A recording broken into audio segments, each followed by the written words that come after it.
essential services to the citizen. Governments, the word government is derived from the Latin word governare, which means to govern or to guide. As a governing body, the government organizes affairs of the state and regulate administrative functions.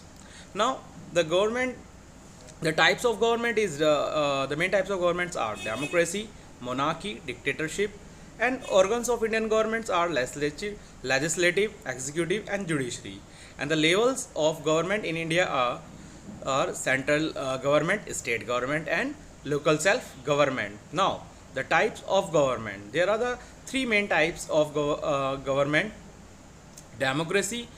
Democracy is a form of government in which rulers are elected by the people, and final decisions making power must be raised for those by the people. And in a democracy, people are choose their representative through the election procedure, uh, and they choose their representative as a leader.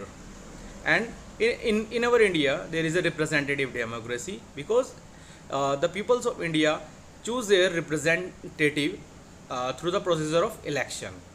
And next is monarchy. Monarchy is a the term applies to the state in which supreme authority is vested in the monarch and an individual who function as the head of the state and who achieve his or her position through heredity. There is a no election and no other no peoples are ruled. Monarchy is a type of government in which ruled by a person, and no wishes are fulfilled by the monarch. And next is dictatorship.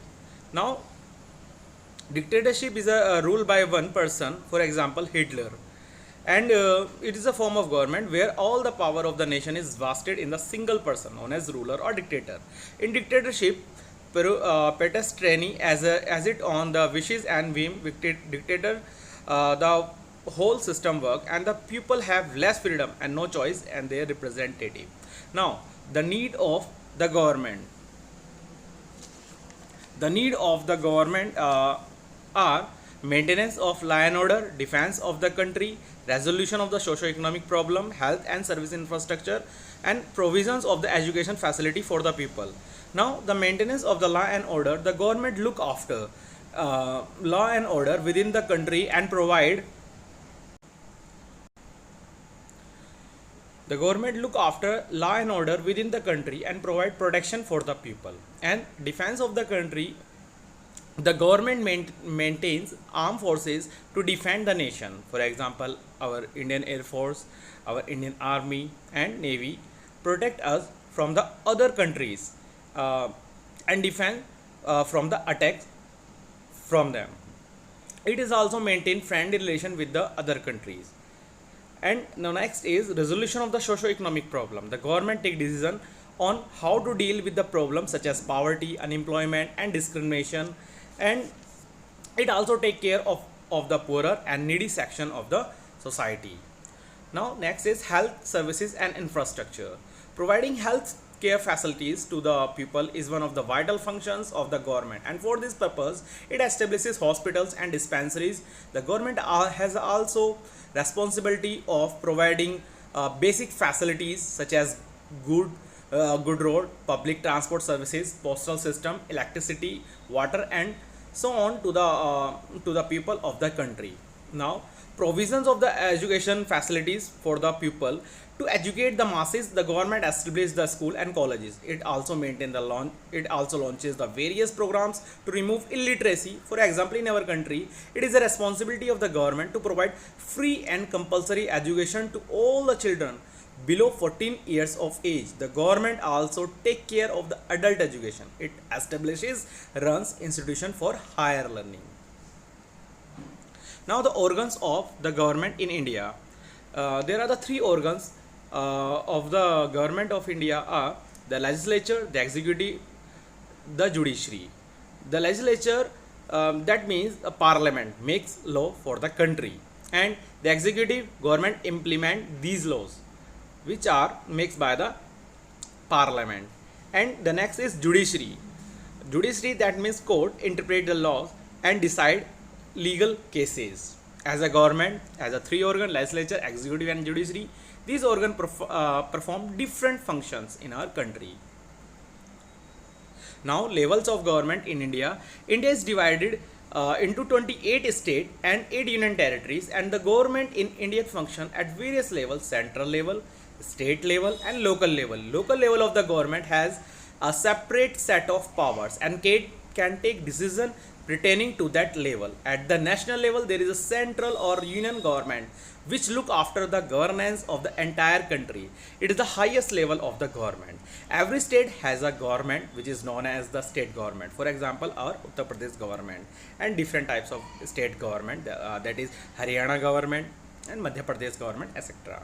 Government at a local level in the cities, towns, and villages, it is also known as local self government. For example, Nagar Palika Parishad, Nagar Nigam at a urban level, and at village level there is a Gram Panchayat government. And next is decision making and participation in democracy. Now, Abraham Lincoln defined a democracy as the government of the people, for the people, and by the people. The forms of democracy in the people participate the functioning in the government. Their representative is known as representative democracy. In a representative democracy, people elect their leaders and representative through universal adult franchise.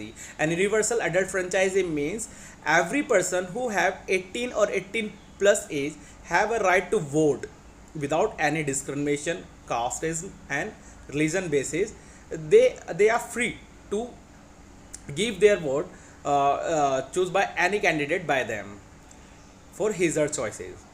In India, all the citizens who the right to vote is called a suffrage or franchise. Today, all the democratic countries enjoy universal adult franchise. Now, next is anti-apartheid struggle. Anti-apartheid struggle was another quest for the achieving the universal adult franchise. Apartheid was a form of racial discrimination in South Africa, where white and there is a racial discrimination between white and black peoples. Now, white are minority in the South Africa, but they are dominate in South Africa, and they discriminate from the black, the native people of the South Africa between 1948 to 1994. And Nelson Mandela, the leader of the African National Congress, led the anti-apartheid movement. For this, he was imprisoned about 27 years. In the 1994 multiracial election were held, and non-white voted freely, with Nelson Mandela emerging victorious and forming the government. Now, what is the importance of democracy? Democracy is considered most suitable form of government because it is a people's government. People have a right to change the government. It ensures the people needs and aspirations are met. Democracy provides people the opportunity to realize their true potentials by providing citizens with rights, freedom, and by assigning duties to them, and transitions from one government to the another is a peaceful process in a democracy. Now, this is all about the chapter number 22 in a civics, the government. Thank you.